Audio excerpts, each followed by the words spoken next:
At 6:48 today, an autopsy is scheduled for the member of the famed hip-hop duo Kriss Kross, Chris Kelly, pronounced dead Wednesday evening at an Atlanta hospital. This morning when I woke up, this peace came over me. 'Cause I know Chris is in heaven. The music industry lost Chris Kelly, aka Mack Daddy, but there was a terrible secret he took to the grave. Behind the baggy clothes and chart-topping hit, there was a darker story. So many times I heard you wrong, but you can't touch this. I'm kicking a type of phone that makes you say you're too much, Chris. Fame came fast, but so did the problems. From money issues to total control from their mentor, Jermaine Dupri left Chris Kelly feeling trapped. Okay, did you know something? Did you know his partner, Chris Kelly? Yes, I did. You did? Yeah, we Obviously. was in our addiction together. The industry pressure took a heavy toll on Mack Daddy, who started battling drug and alcohol addictions with his health getting worse. Before he died, we actually, we was getting high at a club. One day we actually went to jail together. I seen him at Wright Street, you know what I'm saying? So, and we sitting down, he drunk as fuck. And things took a shocking turn when Katt Williams accused Jermaine Dupri of being involved in disturbing behavior, calling him the king of the pedophile. This raised even more concern. What really happened to Mack Daddy? Let's find out. So how do you like being successful? It's a lot of fun. I mean, everything happens so fast. We just want to thank all our fans out here. Now, Kelly and Smith wanted to be famous rappers. They thought hard about how to make people notice them. One day, they sat with friends and talked about it. They wanted to do something different, something nobody else was doing. Kelly said in an interview that it might have been Jermaine who said, "Hey, let's put our pants on backwards." Kelly tried it first. After that, they went to the mall wearing their pants backwards. Many people stared at them and pointed. People gave them a lot of attention. Kelly and Smith knew right away that this idea worked. They decided to keep doing it. They thought it would help them stand out and become stars. From that day, they wore their clothes backwards everywhere they went. Now you've got your own kind of style, your own kind of fashion. It's called totally crossed out. Totally crossed out. Now maybe you guys could like stand up and show it to us. Would that be a problem? Because you've got everything on backwards, don't you? Even many years later, Kelly still wore his pants backwards. In 2013, he said he had been doing it for 21 years. When people asked if it was uncomfortable, Kelly said he did not even notice. It felt normal to him because he had done it for so long. He said, "When I wake up, that's just how my pants go on." Even when he wore a suit, he still wore the pants backwards. For Kelly, it was not just a trick anymore. It had become his way of life. Some people were surprised he still did it, but Kelly did not care. It made him different, and he liked that. At first, people loved the backwards clothes. They thought it was fun and new. Kriss Kross, which was the name of Kelly and Smith's group, became very popular. Their song, Jump, became a huge hit.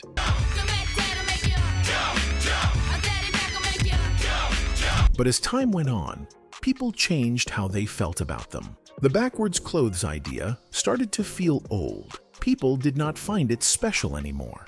They wanted something new. It became harder for Kriss Kross to stay popular. Other music styles started to become big. Kriss Kross found it hard to keep up. They had started as young boys with a fun idea, but growing up made it harder to stay famous. Another problem was that they felt pressure to always keep the same young image. As they got older, it did not feel right to still dress like little kids, but they knew people expected it from them. If they changed, maybe fans would leave. If they stayed the same, people might laugh at them. It was a hard situation. They had to decide between growing up or staying the same for their fans. It caused pressure and maybe even made them unhappy inside. Being stuck in a gimmick was not easy. Even though Kriss Kross made more than one album, many people only remembered their first big hit, Jump. It became a problem for them. They worked hard on other songs and albums, but most people only talked about Jump. They got stuck with the label of one-hit wonders. This label hurt their feelings because they knew they had more talent. They wanted people to see them as real artists, but the world mostly remembered them for just one song. It was frustrating for them, and it made their career harder. There was also some small fighting between Kriss Kross and other young hip-hop groups. Groups like Another Bad Creation,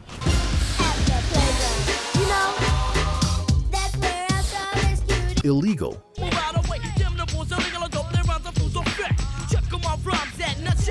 and the Youngsters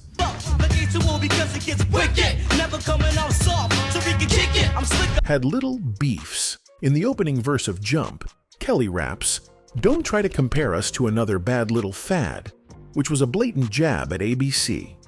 Don't try to compare us to another bad little fad. I'm the Mack and I'm bad. Give me something that you never had. In April 1993, the Youngsters hopped into the fray with Cruise Pop, featuring the anti-Kriss Kross line.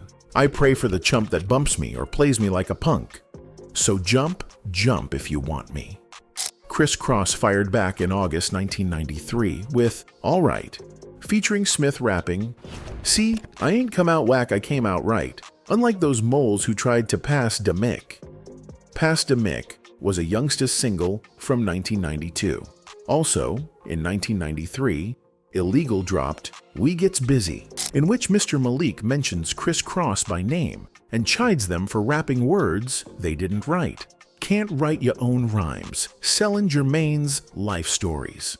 Malik later told 4080 magazine that he and his bandmate, Jamal Phillips, got into a fistfight with Kriss Kross at MTV personality Ed Lover's birthday party. Whatever happened, Kriss Kross lived to fight another day, and the other groups more or less faded into obscurity. Kriss Kross came from Atlanta, Georgia. Atlanta had its own music style called bass music. It had deep beats and fast rhythms. Some people from Atlanta wondered if Kriss Kross really belonged to the true Atlanta music scene. Some thought they were too commercial, made only to sell records, not to respect the underground music culture. Even though they were from Atlanta, not everybody accepted them, but they still played a big part in making Atlanta a music city. Years later, Atlanta became a huge power in hip-hop. Rappers like Young Nudie, damn, you ain't had no clue, but y'all wanna still come through that shit, that's true, yeah. And 21 Savage became stars. Want it all, I won't leave a breadcrumb. Bitch, what I thought a nigga said something. Their songs had the wild, fun spirit of Atlanta's older music. In the past, when hip-hop was all about New York and California, the South was often ignored. In 1995, at the Source Awards, Outkast, another group from Atlanta, won an award. When people booed them, Andre 3000 said, "The South got something to say." That moment changed everything. But it's like this, though. I'm tired of folks, you know what I'm saying? Them closed-minded folks, you know what I'm saying? It's like we got a demo tape and don't nobody want to hear it, but it's like this, the South got something to say. It showed the world that Southern rap was strong. Kriss Kross had been part of the early steps that led to that moment, even if people did not always see it. You guys are the youngest successful rappers in history of music. How old are both of you? Both 13. Both 13. Yeah. But as time went on, their popularity started to go down. When this happened, there were likely some problems behind the scenes. Chris Kelly and Chris Smith may have had different ideas about what kind of music they wanted to make. Also, Jermaine Dupri, the man who first discovered them, had a lot of control over their music. At first, this was good because Dupri helped make them stars. But as the boys grew older, they probably wanted more control over their own songs and their image. It is common for young stars to start wanting more say in their careers as they get older. This can cause arguments and tension between the artists and their managers or producers. Money was another big issue for Kriss Kross. Like many young artists, they did not know much about business. They trusted adults to handle their money. This can be very dangerous because not all adults do the right thing. There could have been problems with how their money was managed. Maybe they signed contracts that were not good for them. Maybe they did not get paid what they deserved. Many young stars face this problem because they are too young to understand legal papers and financial matters. Even though they loved music and entertainment, Smith and Kelly never thought they could be famous. One normal day, they were just two kids going sneaker shopping at Greenbrier Mall in Atlanta. They were having fun when they saw a female rap group called Silk Times Leather. Excited, they asked the group for autographs. How did that happen? One day we was walking down the mall and we saw our producer Jermaine Dupri with one of his groups. And we went over to the group to get an autograph because they had a record out at the time. At that moment, Jermaine Dupri noticed them. He was a young music producer trying to make it big, and he thought the boys looked very special. They wore fresh sneakers and stylish clothes. Everyone in the mall was looking at them. almost like they were already stars. Dupri talked to the boys and got their phone numbers. While we was over there getting autographed, he asked us if we rap, sing, and dance. We told him we rapped and danced a little bit. And then from there, we took each other's numbers. They told him they did not really rap and only danced a little. But Dupri saw something in them. He believed they could be big stars. He started working with them, teaching them how to rap and perform. Then we just hooked up and started doing demos. And before you know it, way up the charts. Yep. At first, they were not very good, but Dupri said they got better and better over time. After working hard for a couple of years, Dupri helped them get a record deal with Rough House Records. This was a big step for Kriss Kross and showed how much Dupri believed in them. The head of Rough House Records, Joe Nicolo, liked a song the boys recorded called Lil' Boys in da Hood. It was about life in tough neighborhoods, but was clean without bad words. Dupri wrote and produced almost all the songs on their first album, totally Krossed Out. It took him about 2 years to finish it. Dupri said it only took him about 30 minutes to create Jump. He wanted a song that was easy for everyone to join in and have fun. He noticed that at concerts, people loved jumping up and down, so he made a song about it. That idea helped Kriss Kross become famous all over the world. However, the boys had to make some big sacrifices for their career. One big decision was dropping out of school. They chose music over education, which some people thought was a bad idea. Education is important because fame can disappear, and if it does, it is hard to find work without schooling. Leaving school meant they missed out on a lot of learning and growing experiences. It also meant their lives became very different from normal kids their age. Kriss Kross, Kriss being Kross, came because it was a third Kriss in the group before the two. Yeah. Okay. Third Kriss What was his name? Kriss. What? Kriss Kross split up following that album, and Smith and Kelly largely disappeared from the public eye. In later years, Smith started the fashion and lifestyle brand Urbane Muse, where he sells all kinds of clothing and accessories, as well as his latest album, 2023's Smith Volar 1. Kelly spent his post-fame years studying audio engineering, operating his own indie record label, and running a daycare facility with his mother, according to the New York Times. Sadly, Mack Daddy passed away in 2013. He was only 34 years old. When the news came out, people were very sad. But soon, some dark rumors started to spread. People began to wonder if something bad had happened to Kriss during his time in the music business. Some thought maybe he was hurt or taken advantage of when he was a young boy. Dwayne 648 today, an autopsy is scheduled for the member of the famed hip-hop duo Kriss Kross, Chris Kelly, pronounced dead Wednesday evening at an Atlanta hospital. Kelly was found unresponsive at his home in Atlanta. Paramedics rushed him to the hospital and tried to save him. Sadly, he passed away 2 days later. His family later told the police that Kriss had been struggling with drug problems for many years. His death shocked the world, and many fans and friends were heartbroken. It was very hard to believe that someone so young and talented could be gone just like that. Toured with Michael Jackson, even had their own video game. Kelly and Smith were 13 years old when they were discovered in 1991 at an Atlanta mall by producer Jermaine Dupri. At Chris Kelly's funeral, his best friend Chris Smith gave a very emotional speech. And Donna, I just want to say to you that you've always been like a mother to me. You know it. And I know I can't fill Chris' shoes, but I'm always gonna be here. Chris Smith said he had been struggling every day since Chris passed away, but on the morning of the funeral, he said he felt a strange peace because he believed Chris was now in heaven. This morning when I woke up, this peace came over me. 'Cause I know Chris is in heaven.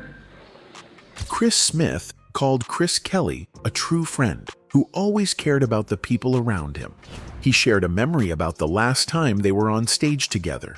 Just before they were about to perform, Chris Kelly ran over to Chris Smith's side and told him to stay focused. Chris Smith remembered how calm and caring Chris Kelly was, even in moments of pressure. He said he loved Chris Kelly very much and that life would never be the same without him. He promised to keep the memory of Kriss Kross alive for as long as he could. I just wanted to say say one thing about Kriss. You know, we had too many memories, so I'm not gonna try to go through the 30 years that we kicked it. Jermaine Dupri, the man who discovered Kriss Kross, also shared his feelings after Chris Kelly's death. The day after Kriss passed away, Jermaine wrote a letter to fans. In the letter, he said Kriss was like the son he never had. Jermaine said he spent more time with Chris Kelly and Chris Smith than almost anyone else in his life. He promised to always love Chris Kelly and never let the world forget him. Many fans felt touched by Jermaine's words at first. But later, when Jermaine Dupri did an interview with Vlad TV in 2018, fans started feeling uncomfortable. When the interviewer asked Jermaine how old Chris Kelly was when he died, Jermaine looked confused and didn't seem to know the exact age. This seemed strange to fans because Chris Kelly was such a big part of Jermaine's life and career. People thought that if Kriss was really like a son to him, Jermaine should have known these details. Things got even more awkward when Vlad asked Jermaine if he stayed in touch with Chris Kelly before he died. Jermaine became visibly uncomfortable. He fidgeted and seemed nervous. This made many fans wonder if there was more to the story than what Jermaine was telling. Some people began to suspect that something bad had happened behind the scenes, even though there was no real proof. Jermaine's odd behavior made the rumors grow even bigger. Fans also started looking back at old interviews with Kriss Kross from the 1990s. They noticed something troubling. When Chris Kelly first became famous, he seemed very happy, full of energy, and always smiling. But a few years later, he looked very different in interviews. He seemed sad, quiet, and tired, like he had been through a lot. Fans could not ignore the change. They wondered if something dark had happened to him while he was growing up in the music industry. Some old schoolmates of Chris Kelly said in interviews that after Kriss Kross became famous, some kids were jealous of them. Others wanted to be like them and asked for help starting their own music groups. The pressure on Chris Kelly must have been very hard for a young teenager to handle. Being so young and famous likely made it even harder for him to have a normal life. After Chris Kelly's death, the rumors about Jermaine Dupri got worse. Some people said Jermaine might have known about bad things happening to Kriss Kross, but did nothing to stop it. Others believed he simply did not protect them well enough. Jermaine eventually got tired of hearing these accusations. One time, a fan commented on Jermaine's Instagram post saying that Kriss Kross had won a lawsuit against him years ago, but it was kept secret. Jermaine fired back angrily, telling the fan they were out of their mind and threatening to sue them for saying such things. But Jermaine never actually sued anyone, and that made people wonder even more. The situation got even crazier when comedian Katt Williams joined in. In 2011, a video surfaced where Katt Williams was freestyling and called out many celebrities. He accused Jermaine Dupri of being the king of the PDFs, a very serious and ugly insult. Some people said Katt Williams was just being crazy or was under the influence of something when he said it, but others thought he might have been hinting at something real. I'll be back to you if JD ain't had enough. Yeah. Jermaine Dupri, king of the pedophiles, if you ask me, baby. It was not just some silly insult. It was the kind of accusation that can destroy someone's name forever. If what Katt said was false, Jermaine could have easily sued him for defamation. Famous people usually sue very fast when someone says lies about them. They want to protect their names. But here's the strange part. Jermaine never responded to Katt's comment. He didn't deny it. He didn't even threaten to sue Katt. He just stayed quiet. Jermaine Dupri, small as a child. If I was Janet, she'd already have a child. So if he would sue a small fan for a little comment, why wouldn't he fight back against Katt, a famous comedian, making such a huge claim? That's what makes people feel something is off. Now that old rumors about Jermaine and Kriss Kross are coming back again, fans are starting to think maybe Katt was telling the truth all along. In the end, no one has ever proven that Jermaine Dupri or anyone else did anything wrong to Chris Kelly, but the rumors never fully went away. Fans still talk about what might have really happened. What is clear is that Chris Kelly died too young and too soon. He was a talented young man who gave the world great music and happy memories. His loss left a big hole in the hearts of his fans, his family, and his friends. It's the Make My Video Show, starring the top of hip-hop, the Pac-Man who ain't no white man, Boy Packer. In 1992, a video game starring Kriss Kross was made. It was called Kriss Kross Make My Video and was released on the Sega CD system. In the game, players had to edit music videos using pieces from Kriss Kross's real music videos, along with other random video clips and simple animations. Before starting to edit, the game would tell players what kind of footage they needed to include. Players had to follow the instructions to put together the video. Even though it sounded like fun, many people did not like the game. It did not sell very well, and it ended up being called one of the worst games ever made. In fact, a magazine called Electronic Gaming Monthly ranked it 18th on their list of the 20 worst games of all time. Even though the game was not good, Kriss Kross stayed popular in other ways.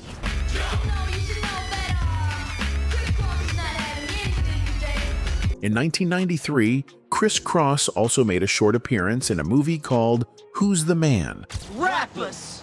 Rappers? But you can't even dress yourself. The movie was directed by Ted Demme and starred Ed Lover and Dr. Dre, who were famous from Yo! MTV Raps. In the film, Kriss Kross only showed up briefly, but it still helped keep them in the public eye. Their appearance made fans happy because it showed that Kriss Kross was becoming more than just a music group. They were also becoming a part of movies and other parts of entertainment. That same year, in 1993, Kriss Kross worked with the soda company Sprite. They helped Sprite with a big advertising campaign. Kriss Kross recorded a special rap song just for the brand. They also did a photo shoot and filmed a commercial.